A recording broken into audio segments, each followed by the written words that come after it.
चुड़ैल का आईना। एक गांव में वसुंधरा नाम की एक लड़की रहती थी। वह बहुत ही सुंदर थी। उसके नैन नक्श बहुत ही अच्छे थे। सभी उसकी सुंदरता की तारीफ किया करते थे। एक दिन वह अपना घड़ा लेकर कुएं के पास पानी भरने के लिए जा रही थी। वह कुएं के पास पहुंच गई।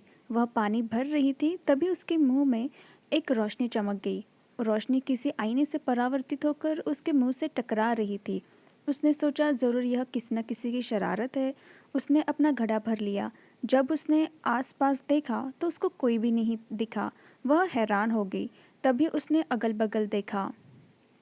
उसकी नज़र एक पेड़ के तले में जाकर रुकी। उसने देखा कि पेड़ के नीचे एक बहुत सुंदर सा आईना पड़ा हुआ है। वह आईना उसे अपनी ओर आकर्षित किए जा रहा था। जब वह उस आईने के पास गई, उसने देखा कि एक बहुत सुंदर सा आईना जमीन पर पड़ा हुआ था। वह एक राजसी आईना लग रहा था। उसने सोचा, मैं किसी महारानी से कम थोड़ी हूँ। मैं इस आईने को अपने घर ले जाऊंगी और अपनी सुंदरता को रोज सुबह सुबह इसमें निहारूंगी।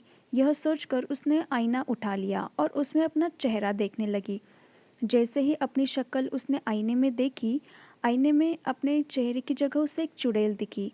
वह जोर से चिल्लाई और आईने को वहीं फेंक दिया। वह दौड़कर अपने घर चली गई। घर जाकर उसने अपने आईने में देखा तो उसकी शक्ल अब बहुत ही खराब हो चुकी थी। उसने सारी बात अपनी माँ को बताई।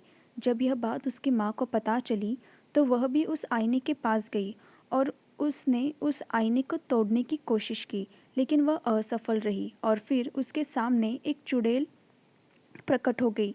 चुड़ैल ने उसका भी चेहरा बिगाड़ दिया। वह फिर निराश होकर अपने घर वापस लौट आई। अगले दिन पंचायत हुई।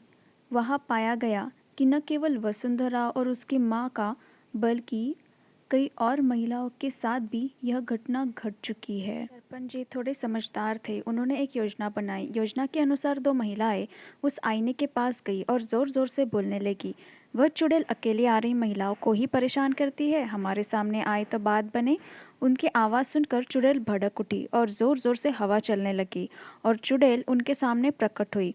वसुंधरा एक बड़ा सा पत्थर लेकर उस पेड़ पर बैठी हुई थी। वह चुड़ैल आईने से बाहर निकलने का ही इंतजार कर रही थी। उसने वह बड़ा सा पत्थर आईने के ऊपर फेंक दिया। आईना टूटकर चूर चूर हो गया। चुड़ैल की शक्तियाँ उस आईने में ही थी और आईने के टूट जाने की वजह से चुड़ैल भी नष्ट हो गई। सभी को उस चुड़ैल और आईने से छुटकारा मिल गया और सभी को, जिनका मुंह चुड़ैल ने बिगाड़ दिया था, उन सबको पुराना रूप भी वापस मिल गया। कहानी पसंद आई है तो प्लीज़ लाइक करें, चैनल को सब्सक्राइब करें। Thank you for watching.